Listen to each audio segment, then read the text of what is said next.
भारत में श्रमिकों को लेकर के विभिन्न प्रकार के कानून बनाए गए और इन कानूनों के माध्यम से प्रयास यही था कि भारत में विभिन्न क्षेत्रों में कार्यरत श्रमिकों को उनको विभिन्न प्रकार के कार्यों में एक तो कार्य करने के अवसर उन्हें प्रदान हो, दूसरा उन्हें कार्य करने का उचित मुआवजा भी मिलता रहे, कार्य वेतन मिलता रहे, किसी भी प्रकार का भेदभाव ना हो, विभिन्न प्रकार के अनुबंधों को लेकर के जो समस्याएं उसे वहाँ पर सुचारू रूप से शामिल करना, विभिन्न प्रकार की सुविधाएं अधिकार उनको प्रदान करना, शिक्षा न्याय जैसी व्यवस्थाएं प्रदान करना। और ये सारी चीज़ों के लिए भारत सरकार ने श्रमिकों से जुड़ी समस्याओं के निदान के लिए भी कई प्रकार के श्रम विधियां बनाई हैं, कानून बनाई हैं। तो चलिए आइए देखते हैं कि कौन कौन से ऐसे विधान हैं, कार्यक्रम हैं, सरकार द्वारा क्या क्या यहाँ पे प्रस्तुत किया गया है। सबसे पहले आइए मैं यहाँ पर आपको बता देता हूँ द्वितीय श्रम आयोग की क्या क्या सिफारिशें रही हैं। इसमें देखा जाए तो समस्त 29 जून 2002 को यहाँ पे द्वितीय श्रम आयोग जो है उन्होंने भारत के श्रम नीतियों को लेकर के, कानूनों को लेकर के यहाँ पर काफ़ी सारी यहाँ पे सिफारिशें की थी। जैसे कि समस्त श्रम कानूनों को एक व्यापक संहिता में समेकित करना, श्रम कानूनों को विभिन्न श्रेणियों में बांटा जाना, जैसे कि औद्योगिक हो गए, मजदूरी हो गई, सुरक्षा, स्वास्थ्य, कायदा कल्याण। श्रमिक संघों के संदर्भ में उन्होंने कहा कि इनको मान्यता यहाँ पर दी जाए। साथ ही जिन श्रमिक संघों को 66% सदस्यों को समर्थन प्राप्त होने प्रबंधन से वार्तालाप का यहाँ पे अधिकार दिया जाए। श्रमिक संघों को मान्यता की अवधि 4 वर्ष होनी चाहिए। एक असंगठित क्षेत्र के समस्त मजदूरों को इसमें शामिल करना, सामाजिक सुरक्षा कानून के परिधि में यहाँ पर जो नहीं आते हैं, मजदूरों में मौलिक वेतन व महंगाई भत्ता इत्यादि को शामिल करना। इसके साथ साथ हड़ताल जैसे तभी यहाँ पर हो जब 51% श्रमिक संघ के सदस्यों को यहाँ पर सहमति हो। इसके अलावा गैर कानूनी हड़ताल है तो यहाँ पे 3 दिन का वेतन भी यहाँ पर आपको काटा जाना चाहिए। विधिक ढांचे के संदर्भ में देखा जाए तो श्रम कानूनों को लेकर के सरकार यहाँ पर कार्यदशाओं में सुधार लाने को लेकर के कई सारे यहाँ पर पहल की गई हैं और इसके तहत ही हाल ही में यहाँ पे 4 संहिताओं को समेकित करके जो भी जितनी भी आपकी श्रम संहिताएं थी 44 और उसके बाद 29 के बाद उनको मिलाकर के उन्होंने 4 संहिताएं यहाँ पे बना दी हैं जो कि करंट अपडेटेड है और ये ही आपको यहाँ पर पता होनी चाहिए। तो चलिए यहाँ पर मैं बता देता हूँ कौन कौन सी हैं। पहला है वेतन संहिता 2019, व्यावसायिक सुरक्षा स्वास्थ्य और कार्य स्थिति संहिता 2020, सामाजिक सुरक्षा संहिता 2020 और औद्योगिक संबंध संहिता 2020। भारत में देखा जाए श्रम कानून के और तो भारत में श्रम कानून की स्थिति को यहाँ पर थोड़ा सा समझ लेते हैं। देखिए श्रम कानून का जो अभिप्राय है इसका तात्पर्य यह है कि कानून के उस खंड से होता है जो रोजगार, पारिश्रमिक कार्य की शर्तें, श्रम संघों, औद्योगिक संबंधों जैसे मामलों पर लागू होता है। इसके साथ साथ श्रमिक जो समाज के श्रमिक वर्ग हैं, समाज के विशिष्ट समूह होते हैं और इस कारण से अगर देखा जाए तो इसमें श्रमिकों के लिए बनाए गए विधान सामाजिक विधान की एक अलग श्रेणी में इसमें आता है। श्रम भारतीय संविधान के अंदर संवर्धित सूची का एक विषय है और राज्य विधानमंडल श्रम कानूनों को लागू करके यहाँ पर किया जा सकता है। उन्हें केंद्र सरकार की मंजूरी की भी यहाँ पर आपको आवश्यकता होती है। अनुमान के अनुसार देश में श्रम से संबंधित 200 से अधिक राज्य कानून हैं और 50 केंद्रीय कानून हैं और श्रम कानूनों के यहाँ पर कोई भी निर्धारित यहाँ पे परिभाषा नहीं है। इसलिए सामान्य तौर पे भारतीय श्रम कानूनों को 4 श्रेणियों में डिवाइड किया गया, जो कि यहाँ पर हम कार्य की स्थिति से संबंधित हैं। श्रम कानून है मजदूरी और पारिश्रमिक संबंधित श्रम कानून, सामाजिक सुरक्षा संबंधित श्रम कानून, रोजगार सुरक्षा और औद्योगिक संबंध से संबंधित श्रम कानून है। इसके साथ साथ अगर हम देखें तो वेतन संहिता जो अधिनियम यहाँ पर लेकर आया गया भारत सरकार द्वारा, सबसे पहला जो कानून है वेतन संहिता अधिनियम, उसके बारे में देख लेते हैं जो हाल ही में प्रस्तुत किया गया। देखिए वेतन संहिता अधिनियम 2019 में अगर हम देखें तो इसमें न्यूनतम मजदूरी की एक गारंटी यहाँ पे प्रदान करता है। साथ ही यहाँ पर देखा जाए तो मजदूरी की गणना आपको कैसे की जाएगी, सभी राज्यों के लिए यहाँ पे एक समान मजदूरी भुगतान का यहाँ पर निर्धारण करना, मौसम और इसको प्रकाशित 7 जुलाई को प्रकाशित करने के बाद से 45 दिनों के अंदर इसे लागू करने की भी बात की गई। इसमें यह भी कहा गया कि संसद के द्वारा इसे अगस्त 2019 में देखा जाए इसे पारित किया गया था और लगभग 50 करोड़ कामगारों को देखा जाए तो यहाँ पर इस कानून के माध्यम से लाभ मिलेगा। वेतन जो संहिता है ये श्रम सुधारों का हिस्से के तौर पे इसे देखा जाता है और केंद्र सरकार के द्वारा उठाए गए कदमों के तहत यहाँ पर एक विशेष पहलू है, क्योंकि भारत सरकार देखा जाए तो अब तक जो 44 केंद्रीय कानून थे उनको बहुत सारे कानून का होने का भी नुकसान ये है कि आपको उन कानूनों को लागू कराने में भी समस्याएं आती हैं, कई सारे लूप होल्स रह जाते हैं, तो उनको यहाँ पर समेकित कर दिया जाता है। और यहाँ पर देखें तो आपको जो 4 कानून हैं उनको इसमें मजदूरी, सामाजिक सुरक्षा, औद्योगिक संबंध, व्यावसायिक स्वास्थ्य सुरक्षा, इन 4 वर्गों में से डिवाइड कर दिया गया। विशेषताएं क्या है वेतन संहिता अधिनियम 2019 की, अगर हम इसमें देखें तो सबसे पहले कि मजदूरी, बोनस और उससे जुड़े मामलों से संबंधित यहाँ पे कानून इत्यादि में इसमें संशोधित किया गया है। इसमें 4 श्रम कानूनों को इसमें समाहित कर दिया गया, तो वो आपको इसमें अब वापस से पिछला यहाँ पे पढ़ने की जरूरत नहीं है, इसी में समाहित किया गया है। कौन कौन से हैं वो देख लीजिए। न्यूनतम मजदूरी कानून 1948, मजदूरी भुगतान कानून 1936, बोनस भुगतान कानून 1965 और समान पारितोषिक कानून 1976। इसके साथ साथ वेतन संहिता 2019 में पूरे देश में एक समान वेतन उसके सभी कर्मचारियों को समय पर भुगतान किए जाने का भी इसमें प्रावधान किया गया है। इस संहिता में देखा जाए तो न्यूनतम मजदूरी का आकलन न्यूनतम जीवन यापन की स्थिति के आधार पर भी किए जाने का प्रावधान है। क्या क्या परिवर्तन देखिए यहाँ पे जो वेतन संहिता 2019 लेकर आया गया, इसका एक प्रावधान या परिवर्तन लाने का आधार क्या है, किस तरह की परिस्थितियां डेवलप हुई हैं, वो भी इसमें देख लीजिए। देखिए वेतन संहिता अधिनियम 2019 को अगर हम देखें तो यहाँ पर 8 घंटे के कार्य करने के इसमें प्रावधान किया गया है और लॉकडाउन के दौरान अगर देखा जाए तो कुछ राज्यों में उत्पादन में हुए नुकसान भरपाई के लिए यहाँ पे कामकाजी घंटे बढ़ाए जाने के भी प्रावधान करता है। दैनिक आधार पर अगर हम देखें तो न्यूनतम वेतन की गणना के लिए यहाँ पर कुछ आधार भी इसमें बताए गए हैं, जैसे कि मानक श्रमिक परिवार वर्ग जिसमें कामगार के अलावा उसकी पत्नी, उसका पति और 2 बच्चे यहाँ पर शामिल हैं, तो इसको शामिल किया गया है। प्रतिदिन उपभोग इकाई है तो निवल 2700 कैलोरी खपत 9 मानक श्रमिक परिवार वर्ग द्वारा प्रतिवर्ष 66 मीटर यहाँ पर कपड़े का प्रयोग यहाँ पर शामिल है। आवासीय किराया व्यय जो भोजन और वस्त्र व्यय का 9% होगा और ईंधन बिजली व्यय की अन्य विविध मदें जो न्यूनतम मजदूरी की 20% होंगी। इसके साथ साथ बच्चों की शिक्षा पर व्यय, चिकित्सा आवश्यकताएं, मनोरंजन, अन्य आकस्मिक व्यय न्यूनतम मजदूरी का करीब यहाँ पर देखा जाए तो 25% होगा। तो ये सारे आधार, अर्थात जब भी मजदूरी निर्धारित की जाएगी किसी श्रमिक को तो ये सारे पॉइंट होंगे, इन सारी चीजों को आपको उसमें शामिल करके ही वहां पर उसका वेतनमान तय किया जाएगा। इसके अलावा देखिए तो औद्योगिक संबंध संहिता विधेयक यहाँ पे जो प्रस्तुत किया गया, दूसरा जो कानून, इसमें देखा जाए तो सरकार ने हड़ताल के लिए श्रमिकों के अधिकारों को सीमित करने वाले कुछ प्रावधान यहाँ पे इसमें प्रस्तुत किए गए हैं। इसके साथ साथ इस विधेयक में कम से कम 300 श्रमिकों को औद्योगिक प्रतिष्ठानों को कामबंदी, छटनी उपक्रम बंद करने और केंद्र और राज्य सरकार की पूर्व अनुमति यहाँ पर लेने के प्रावधान इसमें शामिल कर दिए कि ऐसा कुछ भी अगर श्रमिकों को करना है तो उससे पहले आपको केंद्र या राज्य सरकार की यहाँ पे अनुमति लेनी होगी।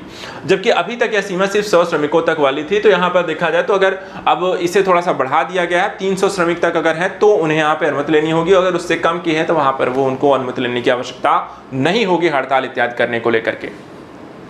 तो कंपनी, किस कंपनी में यहाँ पर कितने श्रमिक हैं उस आधार पे यहाँ पे थोड़े से परिवर्तन किए गए हैं, इसको आपको ध्यान में रखना है। इस नए नियम में श्रमिकों को काम करने, रखने, उनकी छटनी करने को लेकर नियोक्ताओं को अधिक छूट दे रही है। वहीं किसी भी समय श्रमिकों की छटनी कर सकेंगे। श्रमिकों के समक्ष रोजगार असुरक्षा की स्थिति यहाँ पर उत्पन्न हो सकती है। औद्योगिक संबंध संहिता विधेयक के मुताबिक 300 से कम श्रमिकों वाले औद्योगिक प्रतिष्ठानों को स्थायी आदेश तैयार करने की आवश्यकता भी नहीं है, जबकि पहला ऐसे था कि 100 छूट जो थी वो 100 से कम श्रमिकों वाले प्रतिष्ठानों को प्राप्त थी। तो यहाँ पे काफी सारा जो प्रावधान किया गया है वो औद्योगिक प्रतिष्ठानों के संदर्भ में इस कानून के तहत किया गया है। श्रमिकों के लिहाज से देखा जाए तो यहाँ पर ये कानून जो होते समस्या उत्पन्न कर सकती है। इसके अलावा स्थायी आदेश का अर्थ होगा कि औद्योगिक प्रतिष्ठानों में कार्यरत श्रमिकों की आचार नियमावली से होता है। स्थायी आदेश में नियोक्ता औपचारिक रूप से अपने प्रतिष्ठानों में कार्य स्थिति को परिभाषित करते हैं और जानकारों का मानना है कि इस नियम के माध्यम से औद्योगिक प्रतिष्ठान श्रमिकों के लिए मनमानी सेवा शर्तों को भी यहाँ पर पेश करने में सक्षम हो जाएंगे। चलिए अगला यहाँ पे देखिए, सामाजिक सुरक्षा संहिता कानून भारत सरकार द्वारा लेकर आया गया था, उसके प्रावधानों को भी मैं आपको यहाँ पर बता देता हूँ।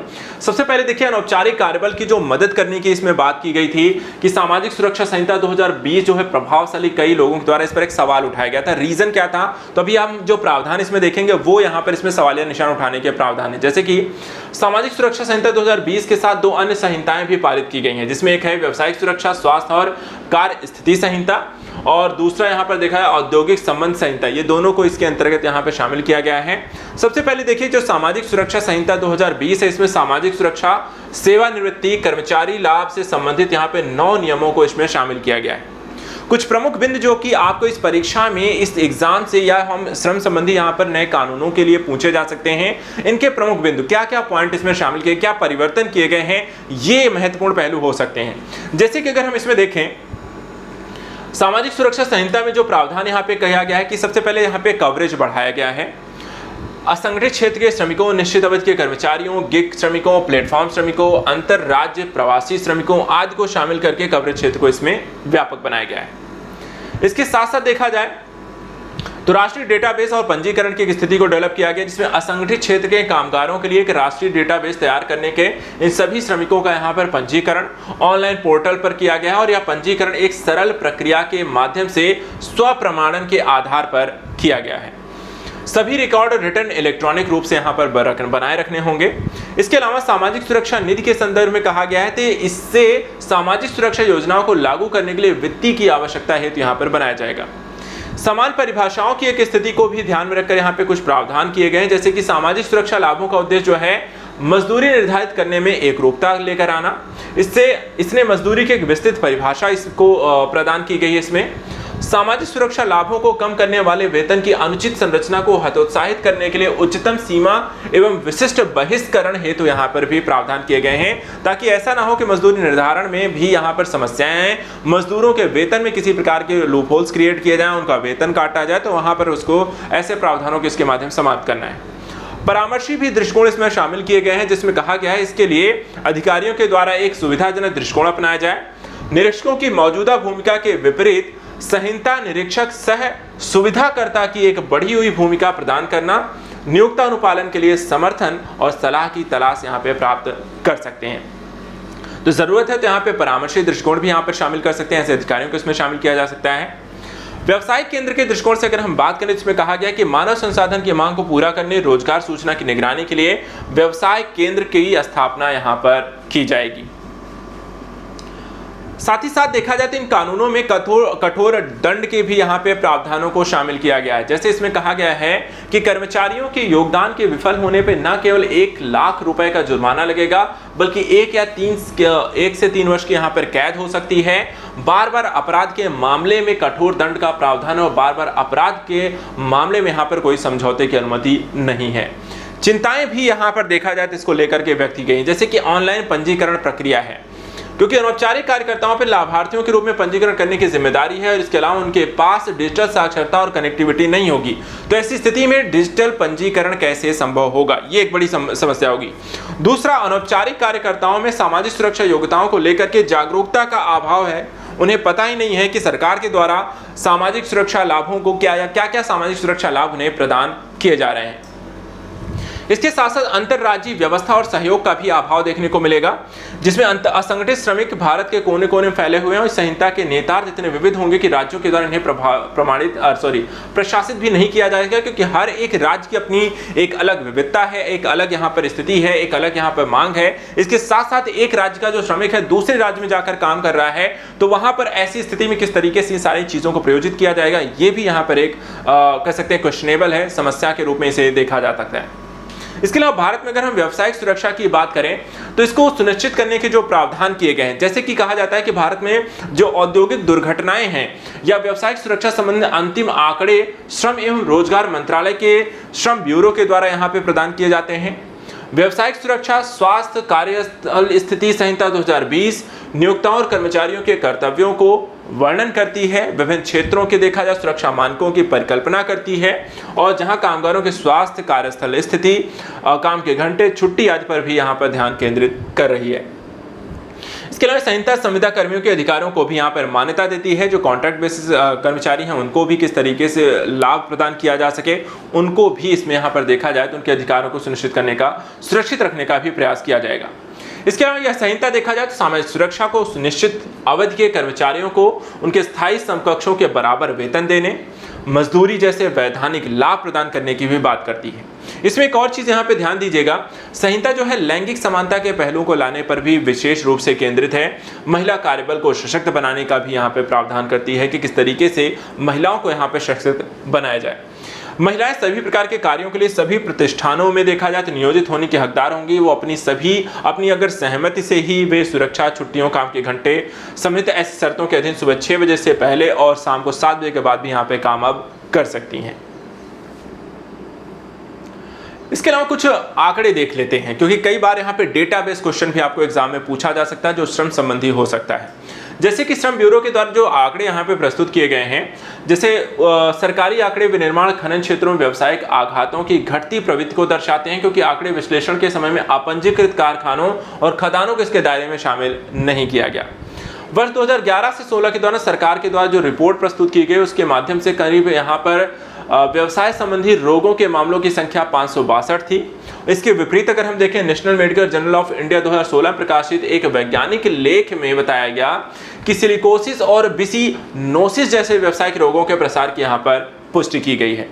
इसके अलावा श्रम ब्यूरो कारखाना, खदान, रेलवे, डाक, बंदरगाह जैसे कुल क्षेत्रों में संबंधित औद्योगिक समस्याओं पर ही आंकड़े यहाँ पर संकलन है, अर्थात पूरा डिटेल्ड नहीं है, सभी वर्गों को शामिल नहीं किया गया, सभी प्रकार के हर वर्ग से संबंधित सभी प्रकार के खानों को इसमें शामिल नहीं किया, इसलिए यहाँ पे ये डेटा जरूर यहाँ पे आधा अधूरा ही लगता है।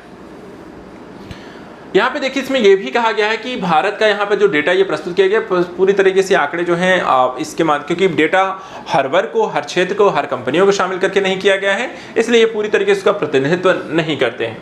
उदाहरण के लिए देखा जाए 2013-14 में दिल्ली, गुजरात, केरल, उड़ीसा, पंजाब, तमिलनाडु, उत्तर प्रदेश, पश्चिम बंगाल जैसे कई राज्यों में आंकड़े प्रदान करने में चूक की और इस प्रकार अखिल भारतीय स्तर पर प्राप्त आंकड़ों में अनदेखी की जाती। देखिए, जब तक आपके पास सही आंकड़े नहीं होंगे, आप सही कार्य प्रक्रियाएं शामिल नहीं कर सकते, सही कानून नहीं बना सकते, सही सभी वर्गों को अपने उस कानून के दायरे में नहीं ला सकते, या फिर जो सामाजिक सुरक्षा लाभ है वो वहां पर उन्हें सुनिश्चित नहीं कर सकते। इसलिए आंकड़े का कलेक्शन यहाँ पर बहुत जरूरी है कि वो सही होना चाहिए।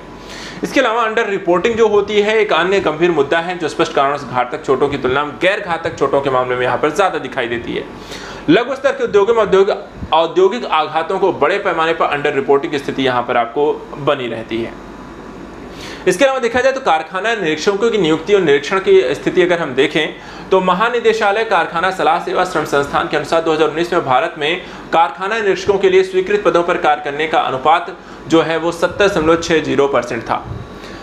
यदि देखा जाए तो महाराष्ट्र में 38.93, गुजरात 57.52, तमिलनाडु 58.33, बिहार 47.62 जैसे प्रमुख राज्यों में निरीक्षकों की रोजगार दर यहाँ पे अत्यधिक खराब थी।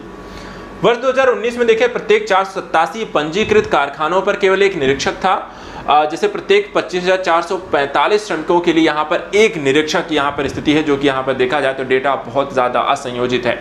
तो यहाँ पर इतने बड़े स्तर पर श्रमिकों को निरीक्षकों के द्वारा जो संयोजित किया जाता है वो यहाँ पर आई थिंक जहाँ पर निरीक्षकों की संख्या यहाँ पर मजदूरों के अनुपात में जो है वो काफ़ी कम है। अखिल भारतीय स्तर पर निरीक्षण जो दर है वर्ष 2008-11 में 36.23 से घटकर 2012-15 में 34.65, 2018-19 में मात्र 24.76% ही रह गई है। इसके अलावा वर्ष 2008 से 19 के दौरान जब देखें तो केरल और तमिलनाडु में उच्च निरीक्षण दर 63 से 66 की स्थिति थी, गुजरात महाराष्ट्र में 26 से 30 थी और जो कि काफ़ी निम्न दर है, और हरियाणा में 11.0 जो न्यूनतम दर की यहाँ पर आपकी स्थिति को दर्शाती है। महाराष्ट्र जो 31 से 12% और हरियाणा 14.7% के लिए ऊपर उल्लिखित 3 उप अल्पविधियों की गिरावट दर है और अन्य राज्यों की तुलना में बहुत अधिक अर्थात 50% या उससे ज़्यादा की स्थिति देखी गई। इन राज्यों में बड़ी संख्या में निरीक्षकों की भर्ती और इत्यादि को लेकर के गिरावट देखने को मिलती है। श्रमिकों को लेकर के देखिए हम भारत के स्तर पर तो बात करते हैं, लेकिन साथ साथ अंतर्राष्ट्रीय स्तर पर भी एक संगठन है जिसको हम अंतर्राष्ट्रीय श्रम संगठन के नाम से भी जानते हैं, और इनके द्वारा भी यहाँ पर अंतर्राष्ट्रीय स्तर पर श्रम कानूनों को बनाया जाता है और इस श्रम कानूनों का पालन उसी के अनुरूप भारत में भी करना पड़ता है। इसलिए इसको भी यहाँ पर जान लेना, समझ लेना, पढ़ना आपके लिए जरूरी हो जाता है। देखिए अंतर्राष्ट्रीय श्रम संगठन जो है संयुक्त राष्ट्र से संबंधित एक विशिष्ट एजेंसी है और इसकी स्थापना हुई थी 1919 में। अंतर्राष्ट्रीय श्रम संगठन की स्थापना मुख्य तौर पर अंतर्राष्ट्रीय स्तर पर मान्यता प्राप्त मानवाधिकारों और श्रमिक अधिकारों को बढ़ावा देने के उद्देश्य की गई। इसमें अंतर्राष्ट्रीय जो श्रमिक संगठन का जो आधार है वो एक त्रिपक्षीय सिद्धांत है, जिसके तहत संगठन के भीतर आयोजित होने वाले वार्ताओं में सरकार, श्रमिक संघों के प्रतिनिधियों, सदस्य राष्ट्रों के नियोक्ताओं को एक मंच पर लेकर आना और एक यहाँ पर आम सहमति विकसित करनी है। अंतर्राष्ट्रीय श्रम संगठन ने इतिहास की महत्वपूर्ण घटनाओं जैसे महामंदी आदि में श्रमिकों के अधिकारों की यहाँ पर रक्षा करने के महत्वपूर्ण कार्यों को भी इसमें शामिल किया है। श्रमिकों के विशेष वर्गों के लिए क्या प्रावधान किए गए हैं, जैसे कि बाल एवं किशोर श्रम को लेकर के देखा जाए तो बाल श्रम प्रतिषेध अधिनियम 1986 था, संशोधन अधिनियम 2016 में कुल 4 भाग हैं और 26 धाराएं हैं। बाल एवं किशोर श्रम प्रतिषेध एवं विनियमन अधिनियम 1986 संशोधन अधिनियम 2016 की धारा 3(1) के अंतर्गत बालक या बालिका जिसे 14 वर्ष की आयु पूर्ण नहीं की है उसे किसी भी नियोजित नहीं किया जा सकता, अर्थात पूर्णतः प्रतिबंधित किया गया है। साथ ही 14 से 18 वर्ष के किशोर को 107 अधिसूचित प्रक्रिया में उप जीविकाओं में खतरनाक क्षेत्र में नियोजित यहाँ पे किए जाने को भी पूर्णतः प्रतिबंधित करता है।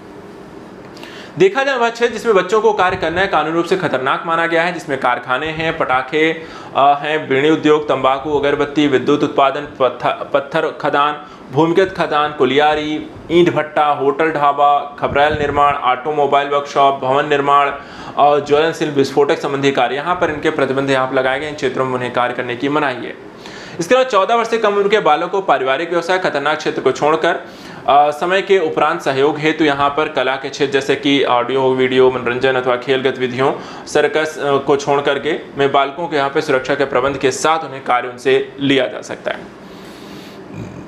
इसके साथ साथ पेंसिल पोर्टल यहाँ पर देखिए लेकर आया गया है। इसके माध्यम से बाल श्रम उन्मूलन के प्रभावी क्रियान्वयन हेतु श्रम एवं रोजगार मंत्रालय भारत सरकार द्वारा पेंसिल पोर्टल विकसित किया गया है और इस पोर्टल के द्वारा केंद्र सरकार, राज्य सरकार, जिला और सभी बाल परियोजनाओं समितियों को यहाँ पर इसमें जोड़ा गया है।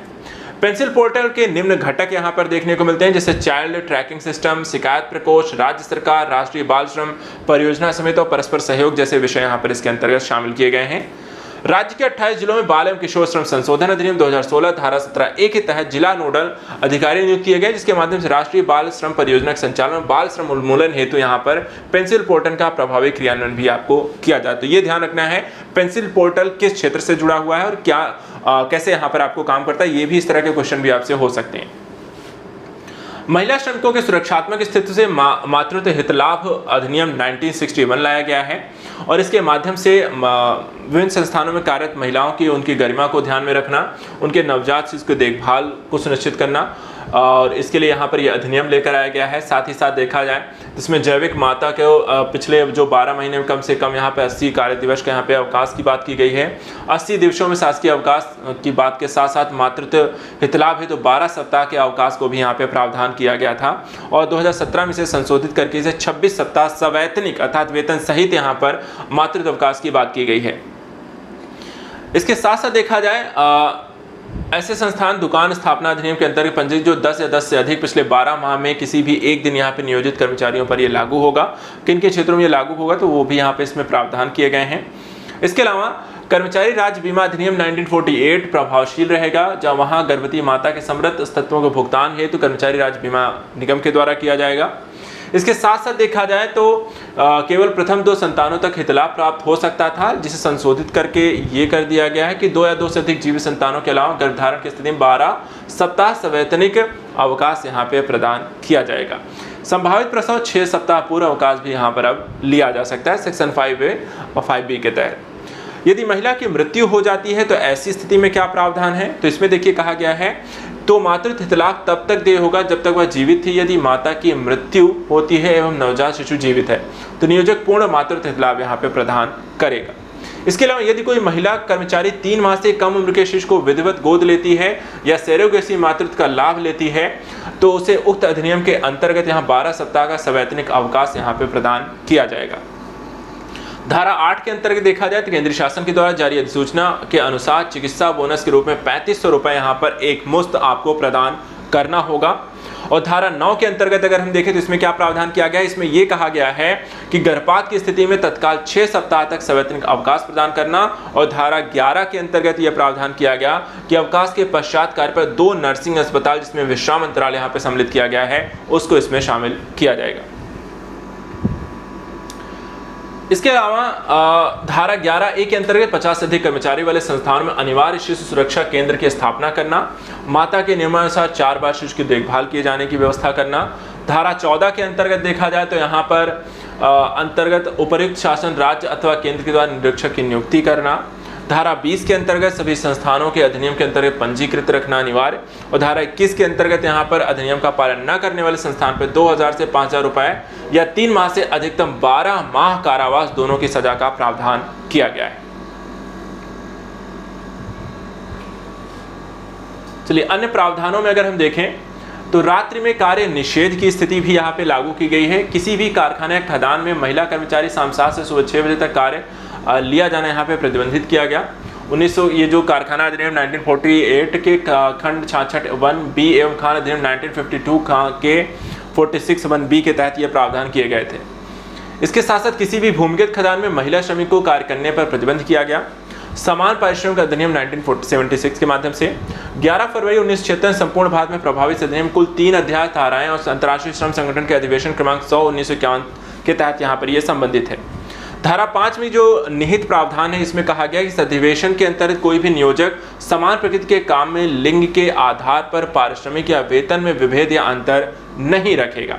इसके साथ साथ इन प्रावधानों में नियोजक के कर्तव्य का वर्णन किया गया है। धारा 4 में कहा गया एक ही काम या समान प्रकृति के काम व कार्य जिसे करने में समान मेहनत, कार्य कुशलता या जिम्मेदारी की आवश्यकता होती है उस वर्ग को भी इसमें शामिल किया गया। इसमें यह भी कहा गया इस अधिनियम की धारा 5 के आधार पर भर्ती, पदोन्नति, प्रशिक्षण, स्थानांतरण एवं लिंग आधारित होंगे। भेदभाव यहाँ पे नहीं किया जा सकता। आरक्षण के प्रावधान इस अधिनियम के कारण प्रभावित नहीं होंगे। साथ ही इसमें देखा जाए समान कार्य के लिए समान वेतन का भी प्रावधान संविधान के भाग 4 के राज्य न्यायिक सिद्धांत के तहत उसकी धारा 39 में यहाँ पे वर्णित किया गया। सलाहकार समिति जो थी उसने कहा कि अधिनियम की धारा 6 के अंतर्गत उपयुक्त शासन जैसे कि राज्य हो गए, केंद्र शासन हो गया, इनकी सलाहकार समिति का एक गठन करना जो कि महिलाओं के रोजगार के अवसर बढ़ाने का यहाँ पे प्रयास करेगी। इसके साथ साथ कम से कम 10 इसमें सदस्य आपको इस समिति में शामिल किए जाएंगे जिसमें 50% महिलाएं भी होंगी। धारा 7 के अंतर्गत उपयुक्त शासन के अधिनियम के सुनवाई के लिए एक अधिकारियों की भी यहाँ पर नियुक्ति की जा सकती है और श्रम अधिकारी संबंधित कम स्तर पर यहाँ पर जिसका स्तर श्रम अधिकारी से यहाँ पे कम ना हो। साथ ही यहाँ पर जारी आदेश के विरुद्ध वादी और प्रतिवादी का जो है वो अपना पक्ष रख सकते हैं 30 दिन के अंदर अंदर। साथ ही उच्च अधिकारी न्यायालय में अपील प्रकरण को भी यहाँ पर आपको दायर किया जा सकता है। रजिस्टर की जो व्यवस्था है उसके तहत धारा 8 के अंतर्गत प्रत्येक नियोजक उक्त प्रयोजन है तो रजिस्टर यहाँ पर बना सकेंगे और धारा 10 के अंतर्गत जुर्माने का भी प्रावधान यहाँ पर शामिल किया गया है। इसके अलावा रजिस्टर न बनाना या जांच में प्रस्तुत न करने पर 1 माह कारावास, 10,000 या दोनों के सजा का प्रावधान किया गया। अधिनियम के मूल प्रावधानों के प्रथम उल्लंघन पर नियोजक को 3 माह से 1 साल या 1 साल का कारावास या 10,000 से 20,000 रुपए तक जुर्माना या दोनों या फिर द्वितीय बार उल्लंघन करने पर अधिकतम 2 वर्ष तक के कारागार का यहाँ पर प्रावधान किया गया है। इस अधिनियम के अंतर्गत नियम बनाने की शक्ति केंद्र शासन के पास सुरक्षित है और इस अधिनियम का अंतिम संशोधन 1987 में किया गया था। इसके अलावा श्रमिकों की जो मजदूरी संबंधी जो प्रावधान है, जो पुराने कानून है उनको भी एक बार हम देख लेते हैं। नए कानून को बेसिकली यहाँ पे ज़्यादा ध्यान रखिएगा क्योंकि वो आपके एग्जाम में पूछे जाने के चांसेस यहाँ पर ज़्यादा हैं, ठीक है। लेकिन पुराने जो कानून है उन पर भी एक नज़र यहाँ पे डाल लेते हैं। जैसे कि वेतन भुगतान अधिनियम 1936, ये विटली कमीशन की सिफारिश के आधार पर वेतन भुगतान अधिनियम लाया गया था और यह 23 अप्रैल 1936 को अधिनियमित किया गया। 28 मार्च 1937 को केंद्रीय शासन के अंदर संपूर्ण भारत में से लागू किया गया। इसकी आवश्यकता वेतन भुगतान के संदर्भ में किस लिए थी कि कर्मकार के वेतन को नियमित रूप से प्रदान करना, एक निश्चित समयावधि में वेतन प्रदान करना, कानून के द्वारा निर्धारित कटौती के अलावा अन्य कटौती को यहाँ पर रोकना। और धारा 2 में देखा जाए तो आपको रेलवे, वायु यातायात सेवा जैसे कि जिसमें सेना हो गई, केंद्र सरकार हो गया, नागरिक उड्डयन, ये इनको यहाँ पर इसमें शामिल नहीं किया गया था। खदान और अन्य प्रकार के क्षेत्र केंद्र शासन इस अधिनियम के अंतर्गत इस पर नियम बना सकती है। शेष सभी स्थापनाओं में राज्य शासन को यहाँ पर नियम बनाने का अधिकार प्रदान किया गया था। इसके अलावा धारा 1 इस अधिनियम के अंतर्गत समस्त कर्मकार आते हैं जिनका मासिक वेतन 24,000 रुपए से कम हो, 6500 यहाँ पर हो सकता है। 2012 में इस राशि को बढ़ाकर 18,000 किया गया और अगस्त 2000 में इसकी राशि को बढ़ाकर 24,000 कर दिया गया। धारा 1 की इस अधिनियम में संशोधन प्रत्येक 5 वर्ष में उपभोक्ता व्यय मूल्य सूचकांक के आधार पर किया जाता है। वेतन भुगतान के नियम धारा जो 5 है उसमें क्या क्या प्रावधान किए गए हैं। जैसे कि कहा गया यदि संस्थान में कारखाने में करीब अगर 1000 से कम श्रमिक हैं तो माह के 7वें दिन वेतन का भुगतान यहाँ पर किया जाता है। यदि संस्थान कारखाने में 1000 से अधिक श्रमिक हैं तो माह के 10वें दिन तक वेतन का भुगतान यहाँ पर किया जाता है। यदि किसी श्रमिक को नौकरी से निकाला जाता है तो उसे अगले 2 कार्य दिवस में समस्त तत्वों का यहाँ पर भुगतान किया जाता है। इसके बाद धारा जो 5 है इसमें किसी भी कर्मकार के वेतन को 1 माह से ज़्यादा लंबित नहीं रखा जा सकता है और किसी भी संस्थान में श्रमिकों को लोडिंग अनलोडिंग का कार्य कराया जाता है। जैसे बंदरगाह घाट, वहाँ कार्य समाप्ति के 7वें दिन यहाँ पर भुगतान हो जाना चाहिए। भुगतान का जो माध्यम है वो धारा 6 में इसका वर्णन किया गया है जिसमें कहा गया कि वर्ष 2017 से पूर्व भुगतान का माध्यम चेक, नोट, सिक्के के लिए कर्मकार लिखित सहमति लेना यहाँ पे अनिवार्य था, जिसे समाप्त करके अब चेक बैंक खाते में सीधा अकाउंट में पैसे ट्रांसफर किए जाते हैं और इसी भुगतान प्रक्रिया को अपनाया गया है। कटौतियां क्या क्या थी, तो इसके लिए धारा 7 यहाँ पर उल्लेखित की गई है जिसमें कहा गया है कि सहकारी संस्थाओं में कुल वेतन का 75% कटौती हो सकती है।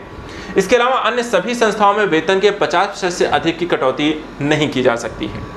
धारा 8 फाइन या जुर्माने संबंधित है और फाइन या जुर्माना वेतन के 3% से अधिक यहाँ पर नहीं होना चाहिए। जुर्माना किस्तों में वसूल नहीं किया जा सकता है और 15 वर्ष से कम आयु के कर्मकार या जुर्माना यहाँ पर नहीं लगाया जा सकता है। इसके अलावा 3 माह से पुराने प्रकरणों पर जुर्माना नहीं लगाया जा सकता है। ऐसे पारिश्रमिक जहां वेतन भुगतान अधिनियम लागू नहीं होगा। उत्पादन की राशि, दीपावली मिलने वाली बोनस, पेंशन या भविष्य निधि की राशि, इन पर किसी भी प्रकार का यहाँ पर आपको वेतन भुगतान अधिनियम यहाँ पे लागू नहीं होता है।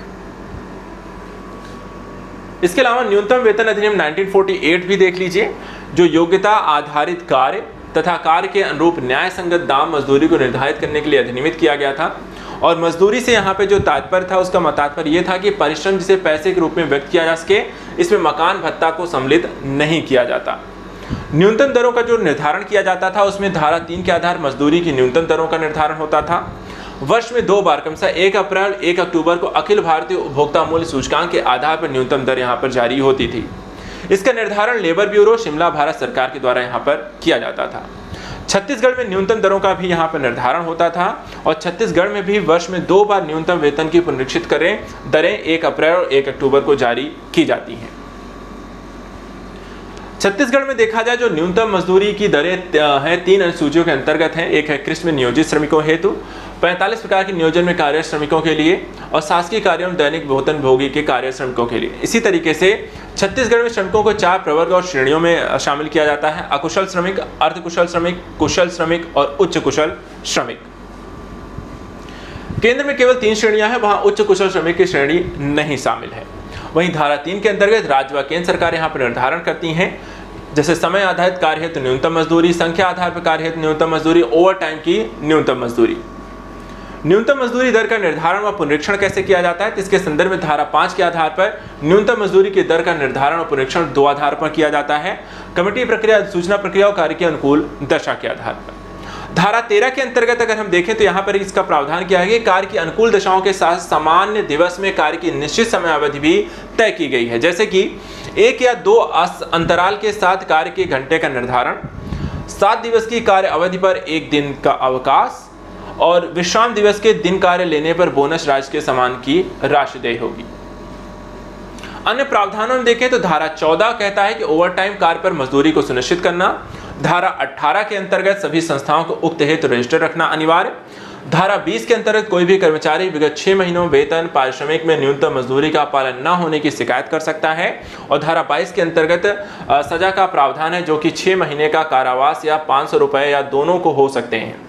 इसके अलावा राज्य शासन 3 महीने की पूर्व सूचना पर ही नियमों में केंद्र शासन की अनुमति से परिवर्तन यहाँ पे कर सकती है। तो इस तरीके से यहाँ पर आपको जितना भी कॉन्सेप्ट है, जो सारी चीज़ें थी हमने यहाँ पर डिस्कस कर ली हैं, यही आपको यहाँ पर आपके एग्जाम में पूछा जा सकता है। एग्जाम में जो पूछने का आधार होगा वो या तो यहाँ पर आपके एग्जाम के संवैधानिक प्रावधान है, और श्रम कानून का इतिहास है, भारत सरकार द्वारा नए कानून हैं उनके तहत किए गए प्रावधान हैं, ठीक है। तो उन सारी चीज़ों को, या श्रम विधियाँ हैं उनमें क्या क्या प्रावधान रहे, पुराने श्रम कानून हो गए, नए श्रम कानून हो गए, ये सारे पहलू हमने यहाँ पर इस टॉपिक के अंतर्गत पढ़ लिए।